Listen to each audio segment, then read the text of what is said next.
It's finally here. After over 2 years of consistently watching the Great War, we have reached week 225. The first ever reactor to do it, as far as I'm aware. Armistice, but peace? It feels so weird to finally say this. We've been anticipating this moment for few months now. Really since about probably week 180, I would say it started really coming into view. And then we passed week 200.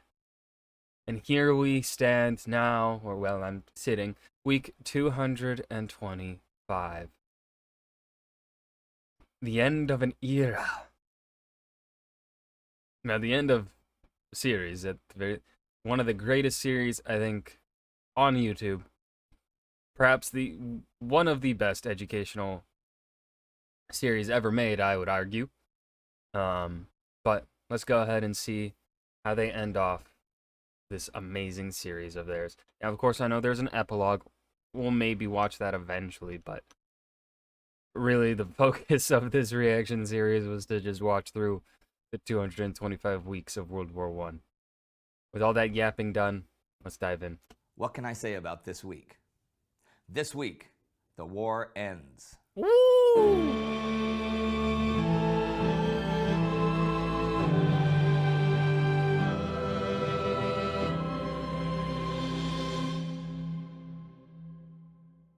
I'm Indy Nidell. Welcome to the Great War. Last week, what was left of the Austro-Hungarian Empire signed an armistice, leaving Germany as the last man standing of the Central Powers. The Allies Germany didn't hear no bell. advanced all week in the west and cut the Germans' last lateral railway line there. A naval mutiny at Kiel has turned into a full-blown German revolution, and German delegates have gone to France to hopefully sign an armistice of their own. I mean, you really can't fight the whole world. On the 9th, Romania gave But Jesus Christ, did Germany try, and they put in a damn good effort at it too. Like, let's be real here. an ultimatum to Field Marshal August von Mackensen to remove all German troops from Romania within 24 hours. On the 10th, Romania again takes up arms against the invaders. But the German leadership had higher priorities. The morning of the 9th, God. as the week began, German armistice negotiators reached Compiègne Forest in France, while at Spa, the Kaiser tried to figure out his future. He met Admiral von Hintze at 11 a.m. and said that while he might no longer have control of the Navy, he has the army, and he can lead that into Germany and put down the revolution. There were now 11 German cities flying the red Soviet flag, and 5 of those were major ports. The Kaiser asked Quartermaster General Wilhelm Groener for his opinion.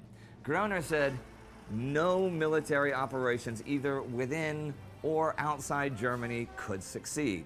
The revolutionaries controlled the rail centers, and a lot of soldiers had joined the revolution anyhow. Heck, Aachen, the nearest German city, just over 30 kilometers away from Spa, was under rebel control, as was Verviers, a German-occupied Belgian town just 15 kilometers away. The army would not fight, and there were no reserves. The Kaiser did not really seem to understand and first suggested military action against Verviers and Aachen. After that, he floated the idea of him staying at Spa until after the armistice was signed and then returning to Berlin at the head of his mighty army. Groener said, "The army will march The Kaiser's a bit delulu. Oh boy, he's really lost his marbles here. Oh, dear Lord. home in peace and order under its leaders and commanding generals, but not under the command of your majesty, for it no longer stands behind your majesty." When the Kaiser pointed out that his senior generals took an oath of personal loyalty to him, Groener said, "Today, oaths of loyalty have no substance." Right then, really, right then, a telegram was brought in from the Berlin commander that read, "All troops deserted, completely out of hand." Telegrams kept coming in all afternoon that were basically the same thing, or worse. One said that the Spartacists under Karl Liebknecht had taken control of the imperial palace and from there proclaimed a German Soviet Republic. And responding to that, a socialist leader named Philipp Scheidemann had proclaimed a socialist republic from the Reichstag. Chancellor Max von Baden trying desperately to preserve the monarchy, announced, falsely, that Wilhelm had abdicated and a regency council would be set up. He then resigned the chancellorship and gave it over to Friedrich Ebert, a social democrat leader. The roads leading back to Germany were held by revolutionaries, and even at Spa, soldiers were setting up a Soviet. By 5 p.m., the Kaiser decided he would leave for the Netherlands and exile the next morning. Meanwhile, in Compiègne, Matthias Erzberger tried to explain the extent of revolutionary activity and the threat of Bolshevism engulfing Central Europe, and used that to try and get more lenient armistice terms from the Allies. No dice. Allied Supreme Commander Ferdinand Foch wouldn't have it. Erzberger asked for a ceasefire as long as negotiations were in progress. No dice. Foch will not cease hostilities until an armistice is signed. Interesting quote here from Martin Gilbert. The fighting therefore went on, but Germany could no longer influence the outcome of the negotiations by its actions on the battlefield. In the 100 days since the Allied offensive had opened at the beginning of August, Germany's power had been broken not by dissent or revolution behind the lines, or by political intrigue, as later nationalist and Nazi politicians were to claim, Yes. but by the military superiority of the Allied armies. The combined total of 363,000 prisoners and 6,400 guns constituted a quarter of... Because, yeah, I think it's one of those, it's a, oh, fucking, what's the terminology? Like, the things that, a logical fallacy, that nationalists and Nazis would use in that regard. Because they can point to the revolutions that happened behind Germany's lines, and all of these other things that were happening at the same time, and be like, see, this is why the German army collapsed here at the end of the war. But that is ignoring the reality, which is those things, the collapse of the German army and the revolutions happening, are a result of Germany facing overwhelming odds from the outside and them slowly being pushed in. That is what caused the revolutions. It wasn't, not the other way around. In the terms of Russia, yeah, Russia's army pretty much collapsed because of the internal shit going on. Germany, other way around. Of the German army in the field and 1/2 of all of its guns. The war-making power of Germany, even to defend its borders, was within a few days of collapse. But the war was still active in the field. On the 9th, the Americans advanced into Lorraine. On the 10th, the Canadians enter Mons, where 4 years ago the British Expeditionary Force had first seen action. That day, the British minesweeper Ascot was torpedoed by a German submarine. 53 drowned. Also that day, the Kaiser left Spa for the Netherlands. He did not take the train through Liège, nor a car dead straight there through German territory, but instead went by car through back roads, after being warned that the army in Liège may be mutinous, as people would within Germany. The night of the 10th, news reached Compiègne from Berlin that the German government had accepted armistice terms. Once signed, Germany would immediately evacuate Belgium, France, Luxembourg, and Alsace-Lorraine, and everyone from those places who had been imprisoned or deported would be immediately returned home. Germany would surrender 2,000 planes, 5,000 artillery pieces, and 30,000 machine guns. The Allies would occupy, and German troops would evacuate, Western Germany up to the left bank of the Rhine, and the Allies would take 3 bridges across it: Mainz, Koblenz, and Köln. Germany had 36 days to deliver 10,000 trucks, 5,000 train engines, and 150,000 train cars to the Allies. All the German troops... What if they didn't even have that, though? Like, what if they couldn't even produce it? Or, like, I don't know, like, the Allies destroyed them through the war? I'm sure those numbers were agreed upon because the Germans were like, yeah, this is what we have. And the Allies were like, okay, give that to us. Troops holding the captured territory in the east must return to within Germany's 1914 pre-war borders. Black Sea ports must be evacuated. They asked for the Germans to hand over 160 submarines, But this caused a technical issue as the Germans did not have 160 submarines. So they Okay, changed there's the issue that I was wondering about. What if they just didn't have those numbers? it to all submarines must be handed over, as well as 10 battleships, 6 battle cruisers, 8 light cruisers, and 50 destroyers. Germany will be required to pay reparations for damages done in Belgium and northern France. The trains carrying the negotiators pulled up in a siding in Compiègne Forest, not too far from Retond on the Ain River. They drew up in parallel 100 meters apart.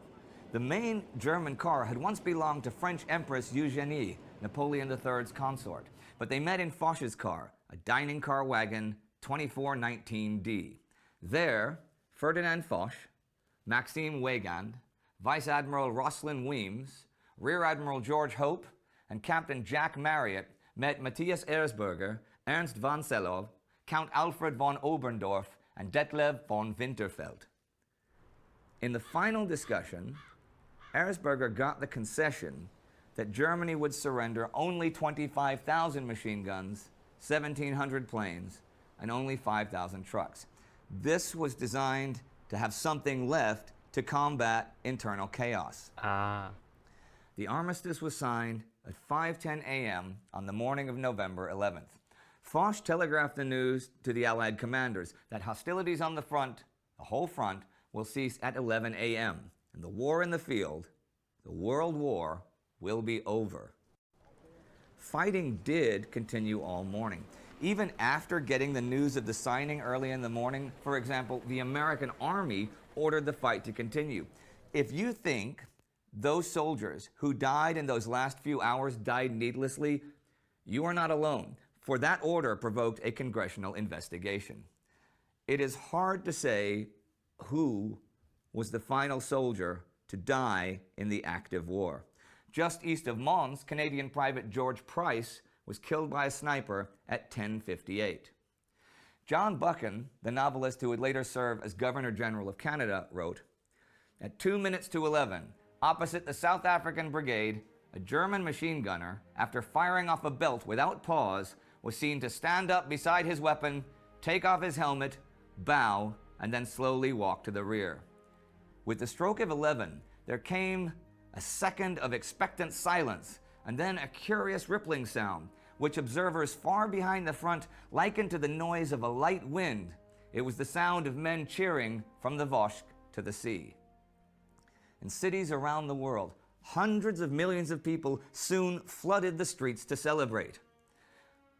Winston Churchill would ask a decade later, "Who shall mock or begrudge these overpowering entrancements?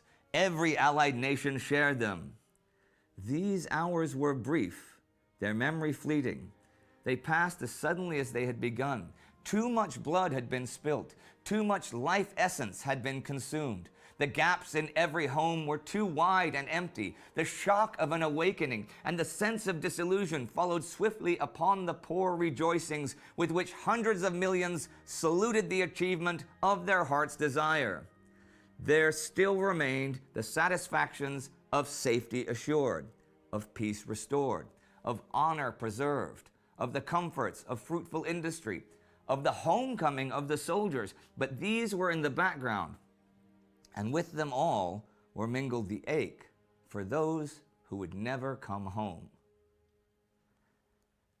Many of you have followed this channel for several years, some from the beginning, and I thank all of you. However long you've been fans, for your support. You well know I came in here a bit late. this project would have been impossible without it. This will be the last regular episode of the series. By that I mean the last episode that follows the events of the war in real time 100 years later. There will be a series of epilogues starting Thursday that talk about what came after this day. And there are several Monday specials yet to come as well. But the war is over.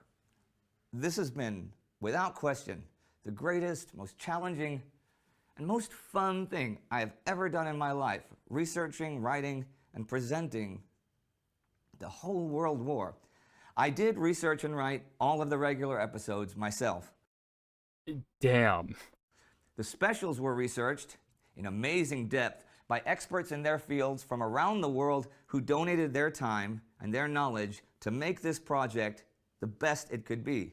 I don't even know the words how to thank all of those people from the bottom of my heart for their labor. And of course, I have to thank everyone who made this show. Spartacus Olsen for coming up with the idea with me and developing it. David Voss and Daniel Zeppelzauer, who were producers back in 2014 and set up our studio. Astrid Deinhard for set design. Also, she and I came up with my totally iconic look together. Philip Appelt and Adrian Mindak, who were instrumental in developing our motion design and animations. Chris Graffe, who has recently taken over motion design. Dan Kogosov and Lynn Davis, who built proper maps for us, starting with the Battle of Verdun. Mark Glucks, Bojan Novic, Felix Michels, and Sebastian Hankis, who created the soundscape. Ule Stian Haufe, Marcus Kreutzmar, Franz Janic, and Stephen Roberts, who did some great editing work for us. Laura Pagan, who helped with social media. Well, we definitely want to thank all of our interns. Anna Riebel, Christopher Hawk, Rory Kirkby, Max Rose, Mario Resende, Jack Salthouse, Yoram Appelt, and Robert Maloney. And of course, the team that you know and love that's been the core team since the spring of 2016. Marcus Linke, Tony Steller, Florian Wittig, and Julian San. As I said, there will be more material to come over the coming weeks. But today, is so surreal. So weird. Coincidentally, Konrad von Hotzendorf's birthday, seriously, there's only one way. Fuck Hotzendorf. No. Today can end. I'm Indy Nidell. That was the Great War. Oh man. This is so it's so weird because we have been I've been saying this for months now as we've been approaching the end, that it feels weird after so long of watching this, that it's at an end. This is, without a doubt, one of the greatest series ever made. Because not only did they follow World War I week by week, they did it in real time on the 100th anniversary of these events. And they kept up with that schedule for over 4 years. Now, I know Indy is doing this, but for World War II. However, I don't think that's going to hit the same, simply because he's not doing it on the 100th anniversary of the events. I think that is what made this really special, because it was just like the 100th anniversary. Now, of course, I do also understand from a his age standpoint. He, at the recording of this series, I believe he said he was turning 50 at one point. If he were to wait for the real time of World War II, he'd be in his 70s, right? So I understand that, and also the whole you want to get straight into World War II after doing World War I, especially after doing this series, because you want to monetize the fan base that had been loyally built up over 4 years, and you want to keep that going. I understand, and also World War II is much more talked about than World War I, so it's also much more a better opportunity for getting views and stuff like that. But I just don't think it's going to hit quite the same, because there's something special about it being on the 100th anniversary. And I'm sure the World War II series is great. I'll maybe watch the first episode of that sometime in the future. Don't know when. But yeah, I'm not taking on any long ass series like the Great War, at least for a little while. Oh man, we were watching the last 2 years. We have been watching the Great War. It's so weird. I have no words except for it just feels so weird. Thank y'all for coming with me on this journey. I hope you guys enjoyed. Remember to hit that like button and subscribe for more. Peace.